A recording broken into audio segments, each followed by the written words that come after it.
Hello, everyone. I'm Nina Gopal. Welcome to Global Express, where we dissect developments in our neighborhood, in our backyard, and examine its impact on India. As Russian missiles rain down on Kiev, reinforcing the image of Russia's military might, and Ukraine unleashes its first indigenously produced missiles on Russia after occupying Russian territory in Kursk, is there something more afoot? Is Ukraine's military surge part of a grand strategy that is aimed at steadily diminishing Russia and isolating President Vladimir Putin?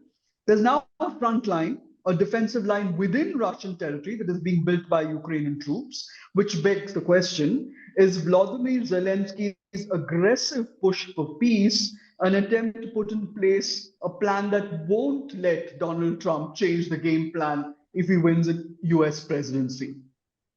And India's role. What's behind the telephone call that US President Joe Biden made to Indian Prime Minister Narendra Modi? And why did Russian President Vladimir Putin dial Modi after his Kiev visit? So Putin has lashed out at Ukraine. He's during the call. He's also invited Prime Minister Modi to the BRICS summit in Kazan. Is there something more to this than meets the eye? A bit to ensure that India stays on board, sticks with its newfound strategic autonomy, which has been trashed by the US envoy, and the US's game plan. Is it using India to reach some kind of understanding with Russia? Is the Ukrainian president talking up a peace summit where India could persuade Russia to be present? Because the last meet in Switzerland was pointless. Russia was a very prominent absentee. And here, closer to the other war in the Middle East, that India stayed determinedly out of. We've seen Israel's preemptive strike on Hezbollah. Israel hasn't hesitated on launching strikes in Jenin and Tulkarem in occupied West Bank, which almost looks as if Prime Minister Benjamin Netanyahu is scuppering the peace talks even before they could begin. There's been talk now of another prisoner hostage swap deal. Israel's government and Hamas have announced they've agreed to the deal, which could see 50 hostages released. But Prime Minister Netanyahu looks as if he's putting a spoke in that wheel. Will he cave in without securing the annihilation of Hamas? What's more, could the Palestinian Authority be brought into the game? I mean, Mahmoud Abbas was visiting Saudi Arabia and head of the Palestinian Authority, who was completely shunned and sidelined by the Gulf leaders. So, two wars and the prospects of where these wars lead and where India could play a game, a stepped up war, or equally unthinkable, a distant glimmer of peace. Talking to us today are three individuals who each live and breathe conflict resolution. Ambassador Anil Trigunyad, former ambassador of India to Jordan, Libya, and Malta. He served in Bangladesh, Russia, and the US. Welcome, Ambassador. Thank you. And Sanjay Kapoor, the founder and editor of Hard News Magazine, a political monthly. He's a foreign policy specialist focused on India and its neighborhood and West Asia. Welcome, Mr. Kapoor. Thank you. So let's start with you, Ambassador Anil Trigunyad. Much has been said about Prime Minister Modi's visit to Kiev. You've all written extensively on it. Could you decipher the two telephone calls that Prime Minister Narendra Modi received after his visit to the Ukrainian capital? First from President Joe Biden. What was Joe Biden's call about? Was it to engage, as they say, non-Western nations like India to talk up a settlement plan with Russia? And then the call from Russian President Vladimir Putin. I mean, the official Russian readout was that Putin said the destructive line of Kiev was unacceptable.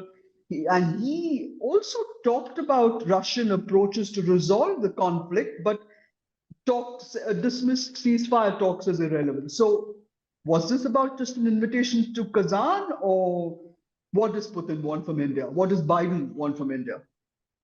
Well, thank you, Nina, for having me today with my distinguished friends on your channel. Thank you. Let me just say that India, from the very beginning, from day one, has been talking about the dialogue, diplomacy, respect for UN Charter, And that respect for UN Charter was not in the context of Russia, but in the context of sovereignty and territorial integrity of Ukraine. We may not have condemned the aggression, but we never endorsed it. So India took the middle line, and therefore, but then simply by saying that there should be peace, there should be dialogue, then naturally questions arose among many capitals. What are you actually doing about it? So India has been engaged in various meetings that have happened, whether it was in Denmark, whether it was in Riyadh or elsewhere, and last one was in Switzerland, as we know. But at the same time, at the highest level, at the ministerial level, we have had bilateral discussions with different people. Kuleba also, their foreign minister, came to India. And then Hmm. now, after 2.5 years, we see that the world realized that they were heading nowhere except death and destruction. And therefore, Prime Minister President Biden, all the leaders from the Western world, Zelensky himself, asked India to intervene with Putin to somehow end the conflict. That's That how, is a fact. yes. That's not conjecture. That's a fact. No, no, there's no conjecture. This has happened many times, as they admitted. And in fact, you see the statements coming from White House and elsewhere. They acknowledge that India is in better position to prevail upon Putin. That's their premise. And therefore, in G7 summit, when Prime Minister Modi immediately after re-election went there, he met Hmm. Zelensky also, the famous hug to Zelensky.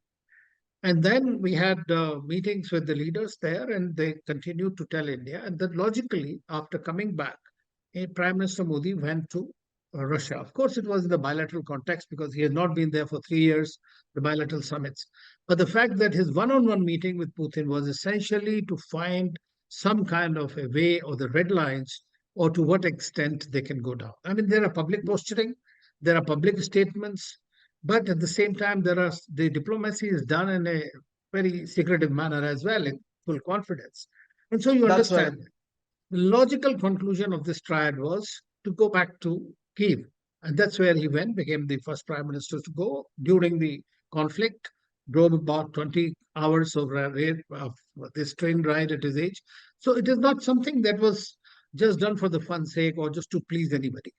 It was a genuine desire because this war is impacting the whole world. And when you are saying that you are the leader of the global south, voice of the global south, you need to show something on the ground. That's right. And that's what precisely he did. And after coming back from there, naturally the talk between Putin and him was logical.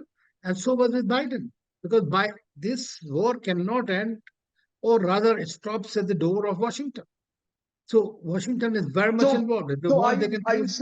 are you saying, Ambassador, that that India has now become the interlocutor between Russia and Ukraine? Because and he's basically telling Biden, or being instructed by the US on what the parameters of these talks could be.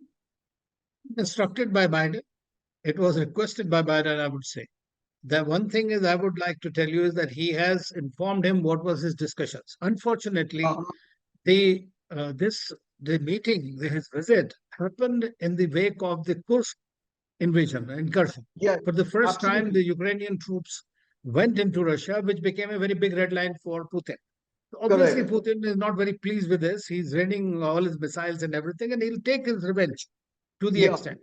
But Zelensky also understands that if the U.S. elections, if for some reason Trump comes to power, then obviously he has a losing game, and therefore he is also interested today. So both sides have a war fatigue today, and they both are looking for a face saving of some sort. One has the pretense of being a superpower, the other has the pretense of being backed by superpowers. Ah, that's a very good line. War fatigue and the pretense. That's very interesting. Mr. Kapoor, if I could bring you in, you had made a very interesting point about how India could be part of a strategy by the West to isolate Russia. What makes you say that? What would India be required to do? Turn away from Russia? Because the Belarus leader has said he's being told by the West to do just that, to fight together with Ukraine. Isn't Russia already isolated? Although, let me say, it does seem to have a backroom line to Washington because the prisoner swap was the giveaway that they are still talking to each other. So, are you saying Putin has rattled Russia and has rattled Washington to the extent that they now believe they should cut Putin to size? Or is there a matter of, is there another worry that, just like Russia meddled, supposedly meddled in the last election to see that Hillary Clinton didn't win and Donald Trump did, that they could see the same thing happen this time? And that's what they're trying to preempt. Thank you so much, Nina, for giving me a chance to comment on this very important issue and also giving me an opportunity to listen to my very good friend and a person whom I admire, Ambassador Anil Trigunayat. Having said that, I indeed wrote about how there's a great amount of pressure on India, not from now, from the very early days, that India should distance itself from Russia. There have been copious amount of words that have been written about why India's dependence on Russian weaponry, on energy is a recent thing, but on weapons, it has been a long discussion that has been taking place in the West, how we can take them away from the Russian embrace. And very gloatingly now, you find stuff which is written in the Western media that India's dependence on Russian arms has gone down from 76% to maybe some 34, 35%, which gives That's them right. enormous satisfaction. Hmm. So in a certain way, the Americans or the Western allies of US seem that we are on the track where they think that India's dependence on Russia will fall further. It should have done much earlier, but India is a member of BRICS, India is a member of Shanghai Cooperation, and also engaged in many different ways. Although our trade is not very much, except for weapons, we don't do and deal with them and nothing. And the other thing that we have business with is oil and gas. That That's only right. started after the February 2022, 24th of And February. it And from was also sparked by the fact that India wasn't allowed to buy Iranian oil. No, that was not the reason. We were buying plenty of oil from Saudi Arabia, so there was no That's real right. need to do that. We shifted from our supply lines from one to another, and Hmm. we were buying only 0.5% of our needs from Russia before that, and now it has escalated to about 40 to 43%.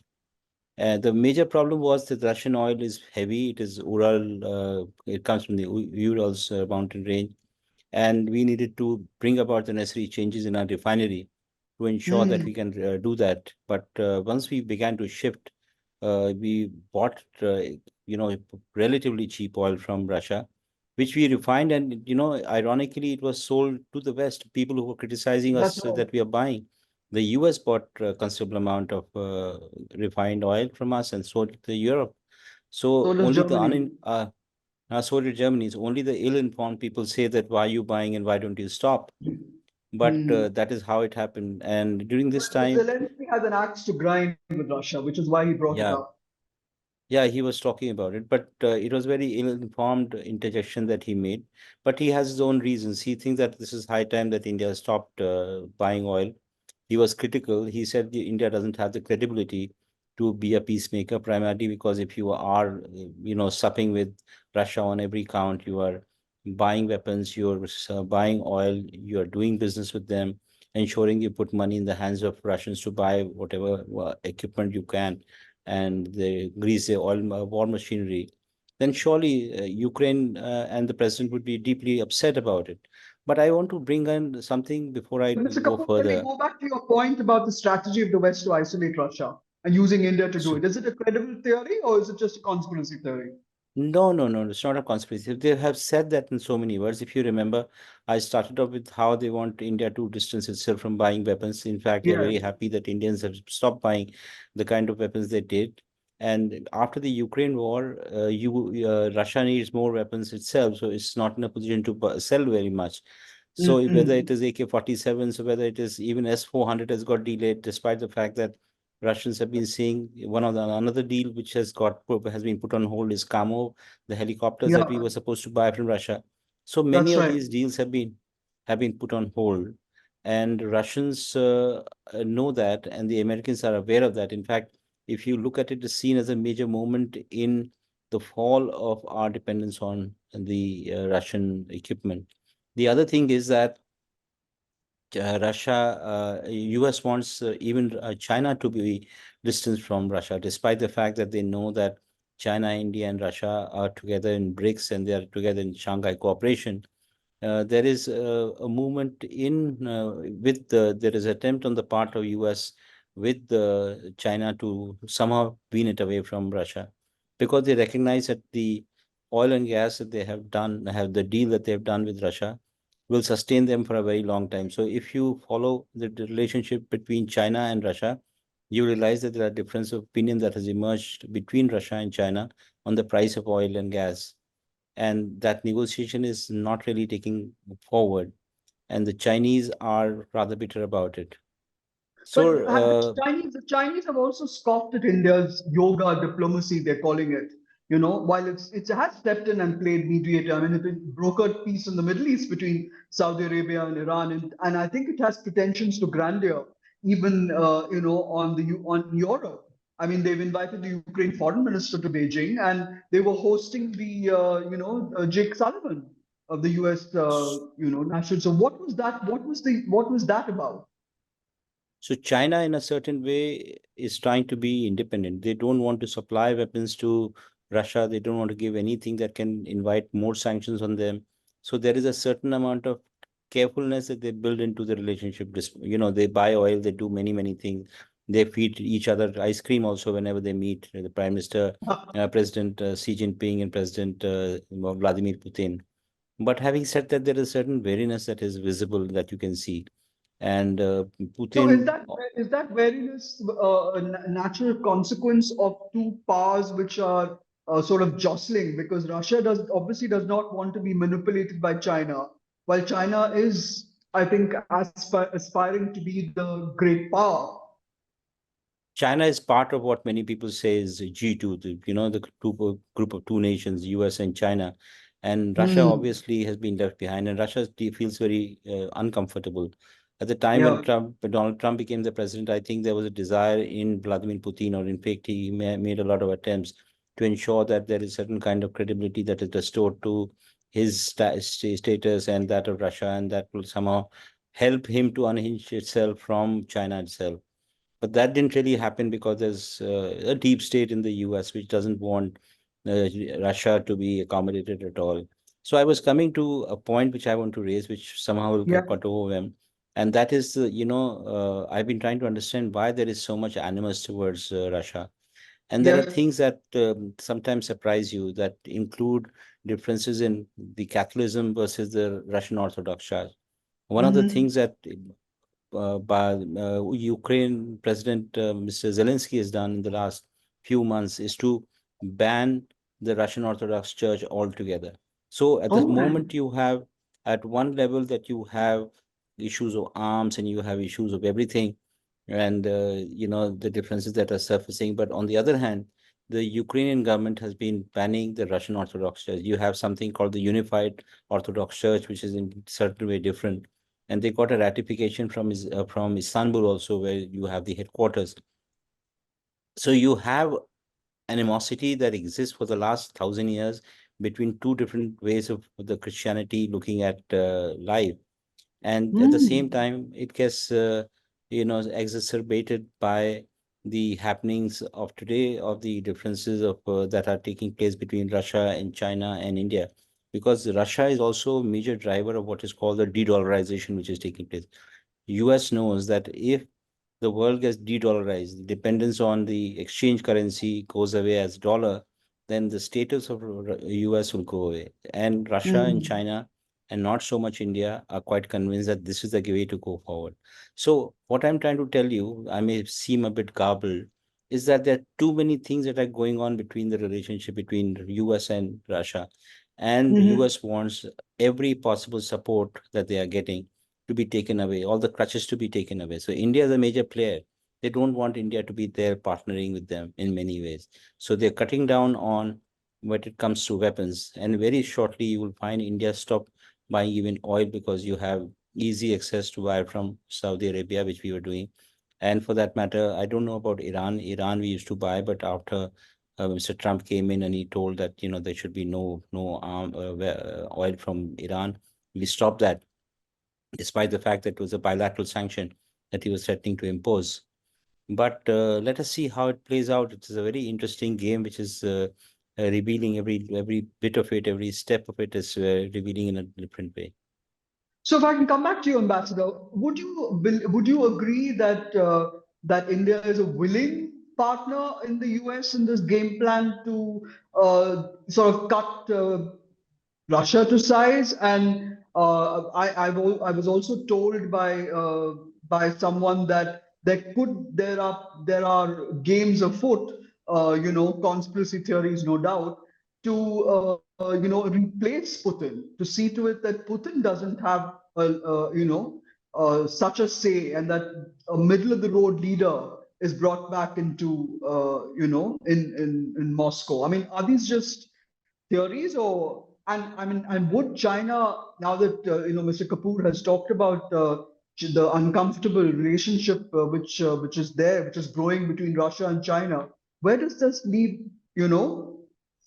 these two countries, because they're both aspiring to a bigger position, challenging the US might in the world?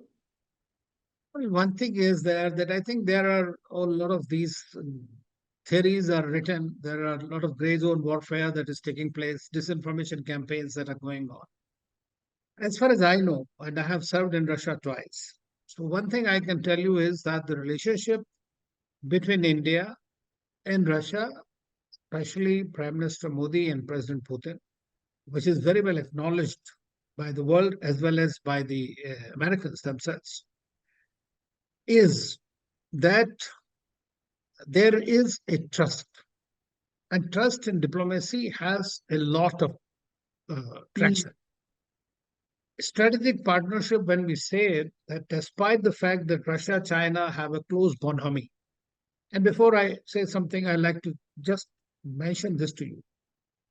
Today, the way the United States has played its geopolitics against Russia, it has brought Russia closer to China.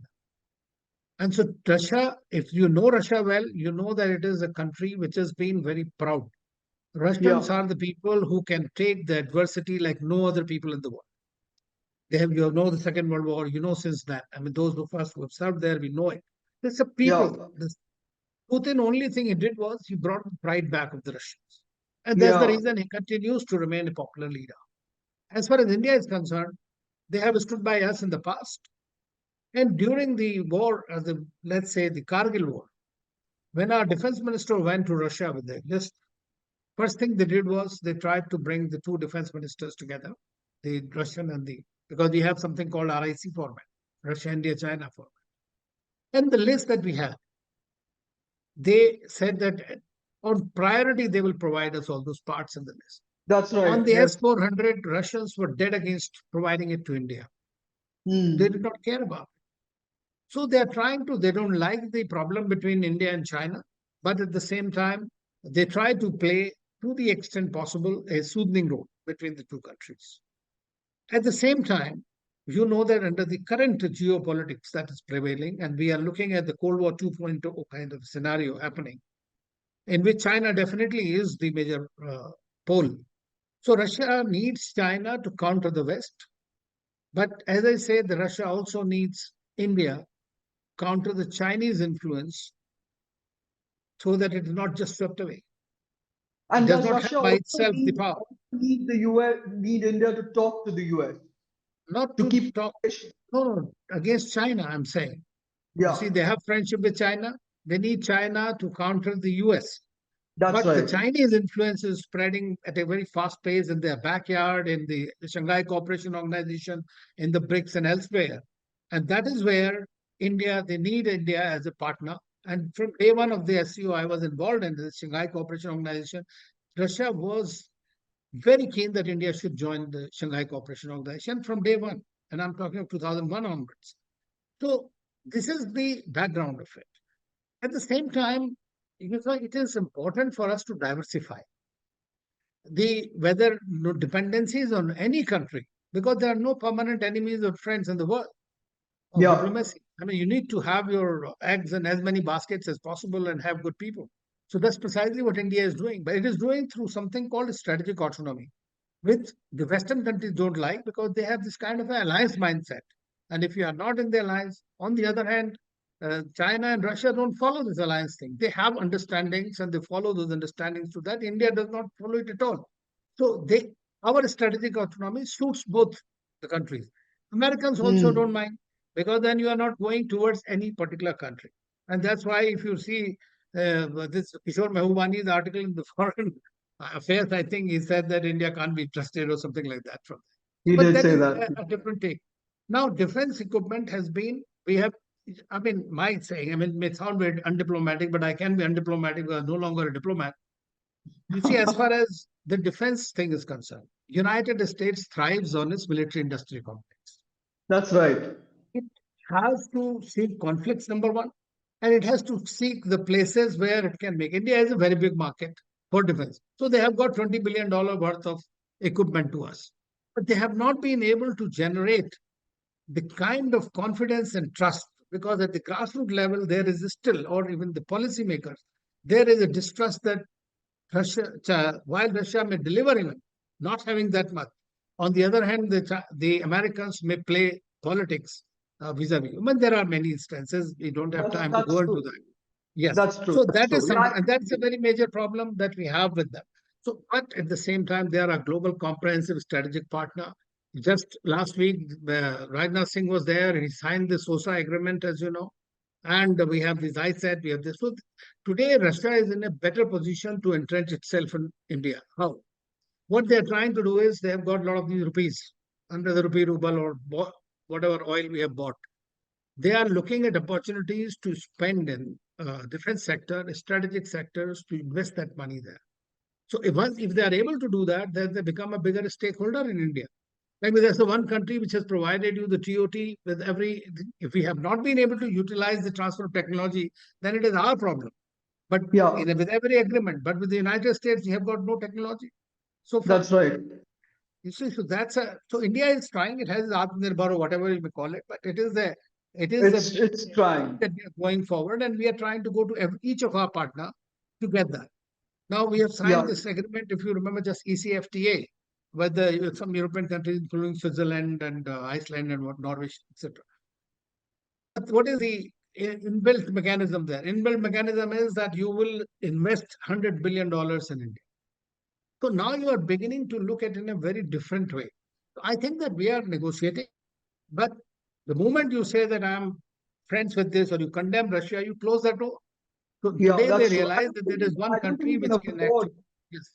Yeah, I don't think we can afford to actually close the door firmly on Russia, because that's a relationship that, like you both have said, have sustained India for such a long time, and you don't do that to your friends, even at the cost of of new friends, acquiring new friends. I think.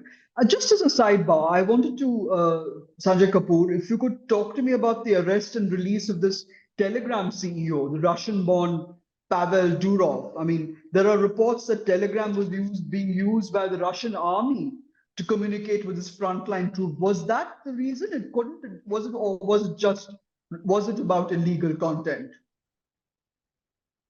It is indeed a very interesting happening that you talk about. Durov managed to get bail. He's out of jail now, although he'll have to be in Paris and take part in the so-called investigation. But the fact of the matter is that just 2 days before his arrest, the Israeli paper Haaretz talk about how Telegram was becoming a problem for the Israeli defense forces. Why is it becoming a problem? They would not reveal, but there are also suggestions that there is a hacking of the files which has taken place by some Iranian hacker, and much of those files have been uploaded on Telegram. Fascinating. So they were deeply disturbed by that, and they wanted him to be stopped. But the interesting thing that has been said, I haven't read a corroboration, but there've been plenty on social media, that Durov was actually flying in from wherever to have lunch or a meal with President Macron. Yeah. And that was a bait that was given to him, and that's how he got arrested. Never suffer the enemy. Never suffer the enemy. Yeah. So the UAE If I could UAE just, government has apparently been very tough on the, because he has dual nationality. He's got French it's got, as well as the UAE, the Emirati, and the Emiratis yeah. have been very tough. In fact, they have cancelled one aircraft deal to buy Rafale, something that we bought from France some time back. So there are Hmm. wheels within wheels. Although Durov has got Shutti from the jail, and Russians have been very upset that they want to extend all favors because he's a Russian born. But Hmm. there is a certain kind of belief that the openness of Telegram that allows both sides to put up their, unvarnished content, Yes, related stuff, which the Israelis don't correct. want, that what they're doing in Gaza. For instance, of Yeah, what's yeah, happening in Ukraine, how much of territory yeah. has been lost or won, because we don't know the truth, because there's so much of a spin doctoring that takes place in media. We don't know. It's always the Western perspective that comes in. And Telegram, That's unfortunately for the West, provides that middle ground, or reports that also give the other point of view. Could we also just go back for a minute to the ceasefire that Zelensky is talking about? Putin's already rejected it as irrelevant. And he's talking about, Zelensky is now talking about bringing this up when he goes to the UN in September, and where he plans to present this victory plan, so to speak, to President Joe Biden and to the two presidential aspirants, Kamala Harris and Donald Trump. Is he laying the groundwork for an international summit on Ukraine again? I mean, is he going to uh, actually be able to bring Russia in at all? What I would like I'm to hear from both of you, I don't because think he's the Russians are the main very point of keen. this plan. He says the main point of this plan is to force Russia to end the war. Is that a possibility? So I think the foreign minister Lavrov has made it amply clear that the fact that the Ukrainian forces have entered That's the right. Russian territory for the first time after the Second World War, any kind of conversation with Zelensky is impossible. They would not do it. In fact, they're trying their level best to, not just surround the Ukrainian forces in Kursk, but also trying to knock off certain parts of Ukraine, which were earlier considered safe, because there's been extensive bombing by the Russian missiles and drones in the last few days, the kind that has not been seen in the last 2 years. But So I Putin did refer to it, Mr. Kapoor. Putin did refer to it. He said any peace deal should start with Ukraine's acceptance of realities on the ground. What does he mean? Is he sort of signaling that there could be a peace deal, but it has to be on Russia's terms? Russia's term, and what he's trying to tell the world and Ukraine is that, look here, you've lost so much of territory. You started with 2014 when they lost Crimea, and the world did not make so much noise as they're making now. And many other parts of, the Ukraine has been lost. So instead of talking about it, the Ukrainians are just talking about Kursk, which is actually quite damning, because it has led to the evacuation of thousands of Russians from not just Kursk, but the adjoining areas also. So there Hmm. is a certain surprise that Ukraine managed to create for Russians. They were not really expecting this kind of incursion, but I'm sure Russians have a few aces up their sleeve, and they're hoping that the West will be able to see the pointlessness of escalation, because Russians seem rather adamant that they will escalate to a point where the West starts backing off, because you have the elections that are going to take place, and US would not look very good if they find that the country they've been supporting and the amount of money they've been spending on that doesn't have what it takes to fight a war. Yeah, yeah. Ambassador, do you think that Ukraine is bent on grabbing as much Russian territory as possible? I mean, already it's taken more territory in 6 days, they say, than Russia did in the last 3 years. So, but No, my Russia has point is 25% of the Ukraine in its possession at the moment.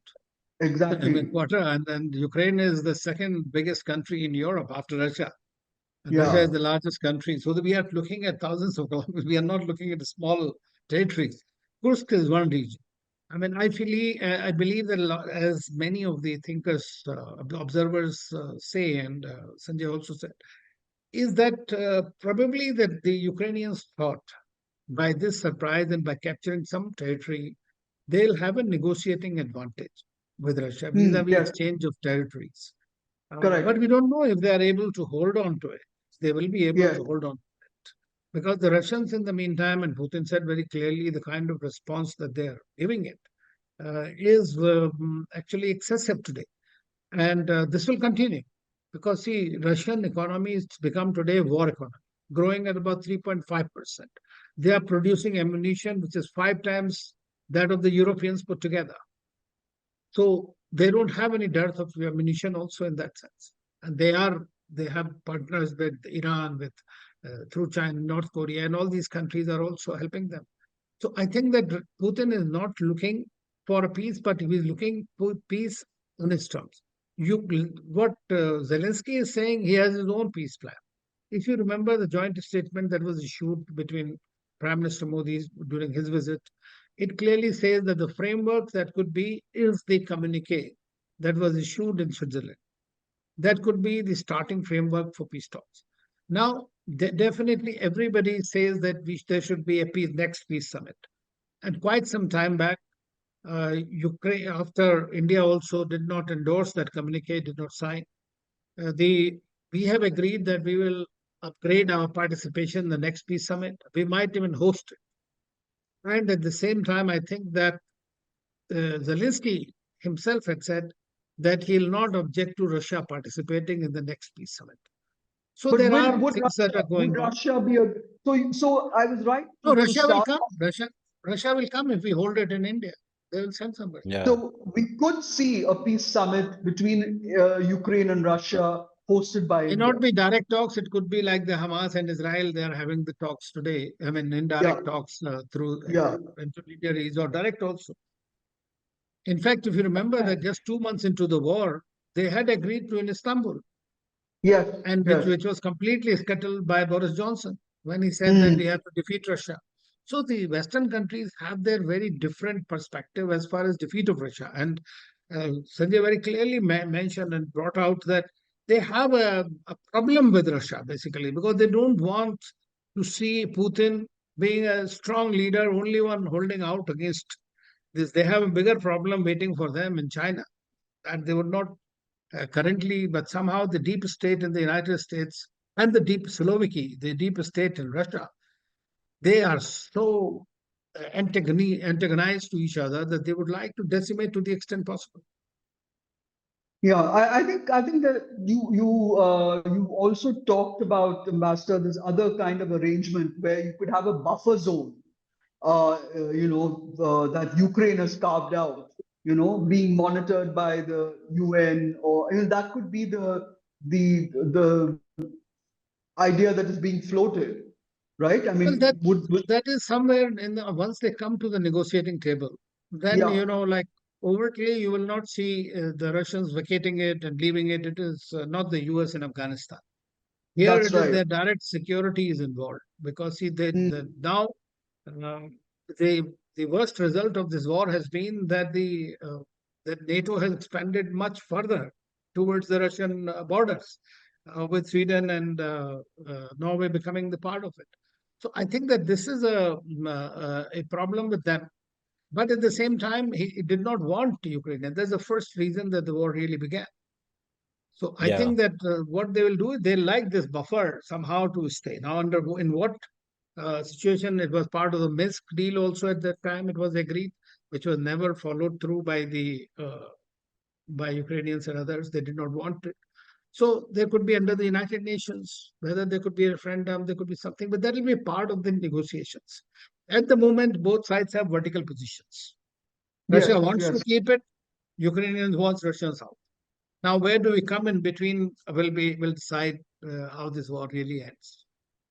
Yeah, we will see what happens at the UN. If I could just move on to the Middle East, where things seem to be really hotting up. I mean, the Israelis have been given every kind of weaponry that they asked for, including, technology to blow Iranian drones out of the sky.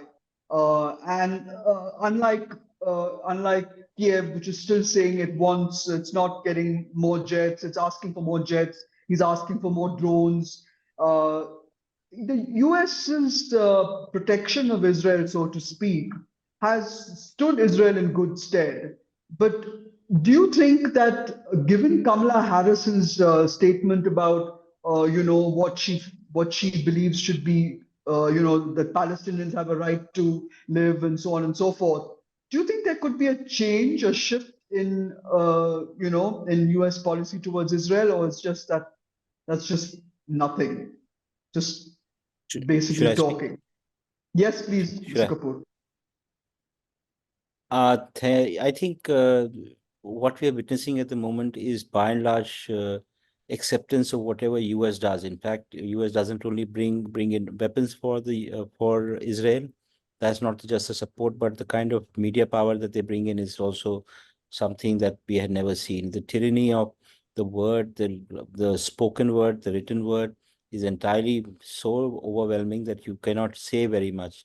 In fact, every demonstration that has taken place in American universities being brutally smothered, primarily because it was going against the dominant narrative about the Israelis, being aggressors.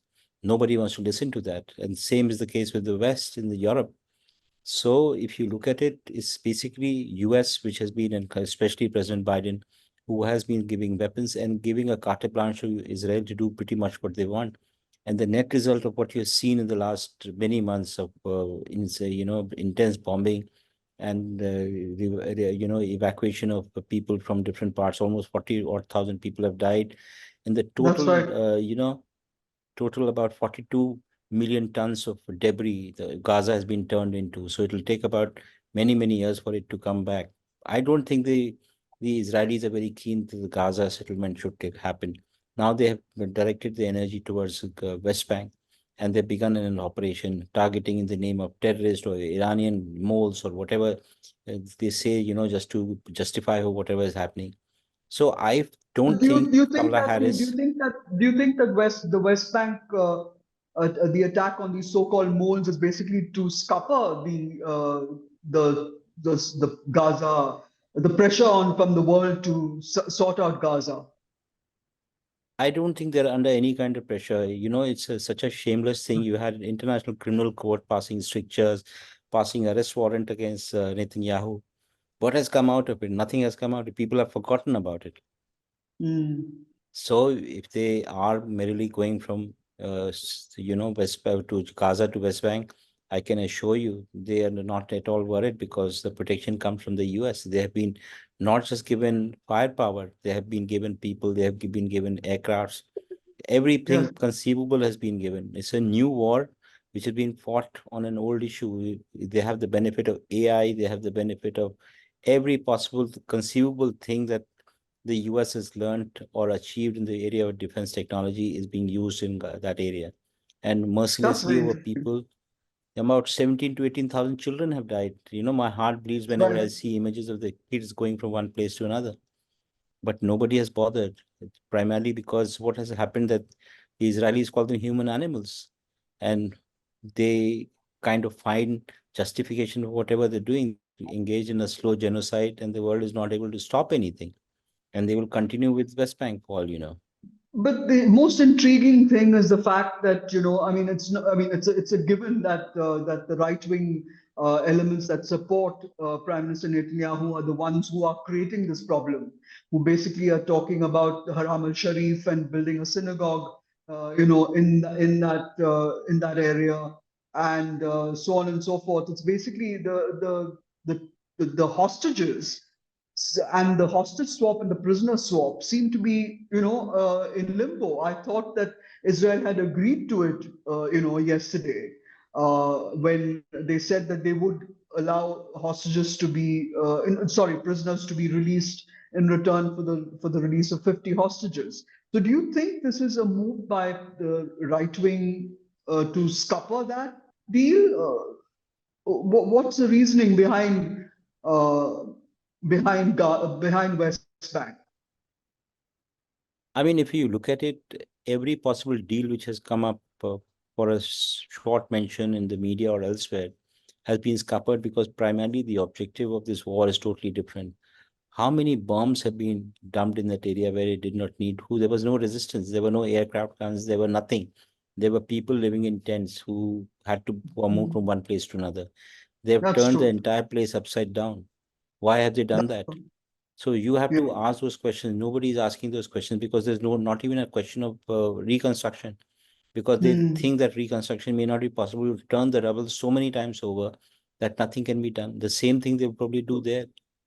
Yeah, And Ambassador, if I can come to you on this, the most interesting aspect about this tussle between Israel and Hamas, to my mind, is the role of Iran. Where does Iran stand in all of this? I mean, the supreme leader, Ayatollah Ali Khamenei, is saying that Iran wants all Islamic countries, Shia and Sunni, to stand together. And what is very curious is the fact that despite all the bluster, Iran hasn't yet retaliated for the killing of Ismail Haniyeh. He was in the forefront of peace talks. And Fuad Shukr, he's not, they said they would retaliate. What has made Iran hit the pause button? I mean, is it because it doesn't want a wider war?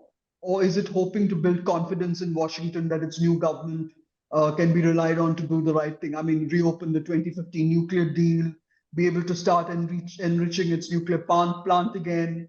I mean, its new president, Masoud Pezeshkian, has been told by Ali Khamenei that there's no harm in engaging with the enemy. So, Iran, nuclear capacity, how safe will the world be? And why Well, has it held off on retaliation? well, it's a very interesting question. But for all those reasons that you have mentioned, I think they're playing on the Iranian mind. But let us also not forget that Iranians also are a civilizational country. They may eat their pudding when it is cold. So it is quite possible. At the same time, Iran does not have to directly confront. They have these three major top proxies, Proxies. the Hamas, Hezbollah, and Houthis. They are doing the bidding for them. And they have a reason to do so. As far as the killing of Haniyeh is concerned, there was a violation of sovereignty of Iran. But if Hmm. you remember till today, it is presumed, and it is most verifiably so by many, that it was Israel which did it because they had committed to it. But Israel has not accepted it openly that they are the ones who did it. So when their embassy in Damascus was attacked by Israelis, Hmm. killing some 7 people Yeah. from the IRGC, Iran took the revenge, pro forma Hmm. revenge, right? Yeah. But this time it was Haniyeh, and Hamas is expendable for them. But at the same time, a very important component for their strategy against Israel. So Israel today is really caught in the bind at the moment. Iran, on the other hand, may be doing something in a clandestine manner. If you see the both Iran and Iranians and Israelis fight covert wars far bigger and far more intense than the overt war. So therefore, it is quite possible because secondly, now Iran is also looking at some kind of a modus vivendi with its regional partners. All the OIC countries have condemned it over and again. The one purpose, main objective of Hamas's attack on October 7th was that there should be no normalization between Saudi Arabia and Israel. That has Correct. been Which destroyed. which they've achieved. Which they've They have achieved. achieved to a great extent, yes.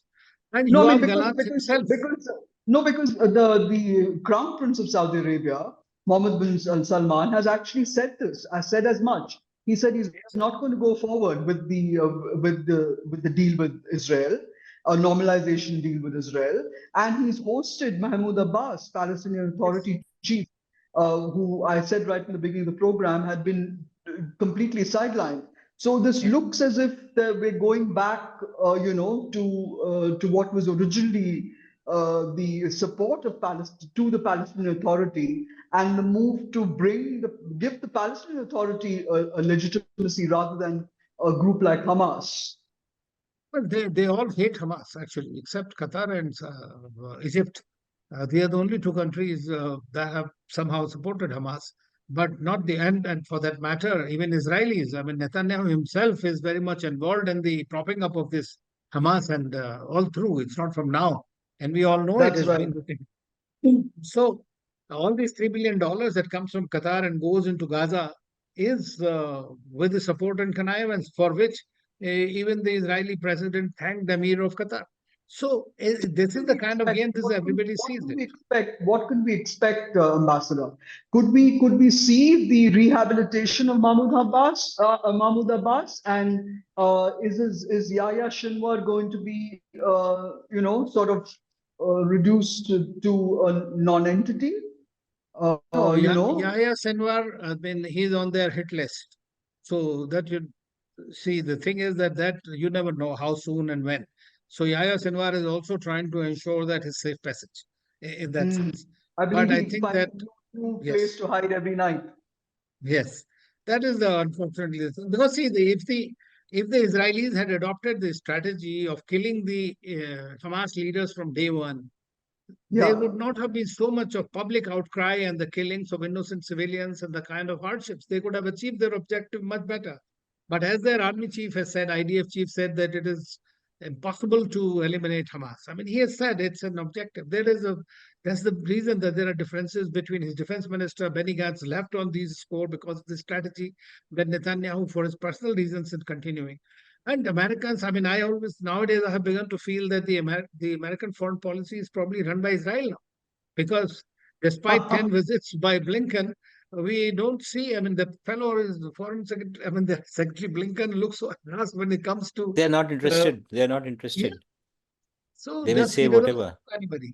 Yeah, So doesn't I mean, listen to anybody. so there are two wars that are going on. So I'd like the two of you to, make your concluding remarks and tell me what we can see in the future with Ukraine, Russia, and with the Hamas-Israel conflict. What can we expect? I think in one line, I can say that if the US wants it, this war can stop tomorrow. What about you, Mr. Kapoor? No, I agree with what the ambassador is saying. It's basically the US which is driving the wars between the two sides. There may be the certain kind of differences between the two countries, Russia or Ukraine, or between Israel and Palestine. But the driver of war is the US. They have to make up their mind what they need to do. They're testing new technologies. They're using all kinds of things. If you look at it, the US economy is booming at the moment. Their war economy has begun to kick in a big way, and they're in a certain way influencing foreign policy that probably they never expected it earlier. If you look at it, even Israel, even Saudi Arabia is, as you said, has begun to normalize relationship with Israel. You thought it was not happening. They're quietly doing it. And then Mahmoud Abbas, who came for a short trip to Saudi Arabia, had to go back hastily because West Bank got attacked. So Yeah. the talks were scuppered. But having said that, MBS is adamant. He recognizes that the support of Israel is required because they're part of the same pro-US compact where the people don't matter. It is a relationship between rulers and not between the people of the two countries.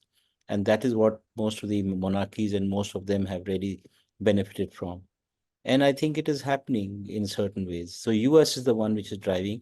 US is the one which is actually looking at even the arrest of Duro for that matter. France may have done it, Yeah.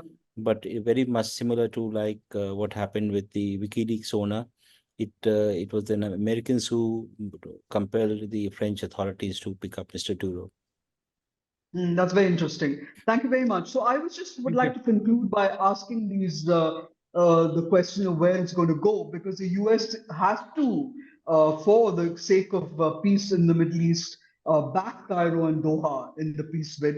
And there is a question mark now about President Biden wanting Ukraine and Gaza to be maybe his legacy, or is it going to be left to his successors? Because if it's Kamala Harris, we all know that it won't happen.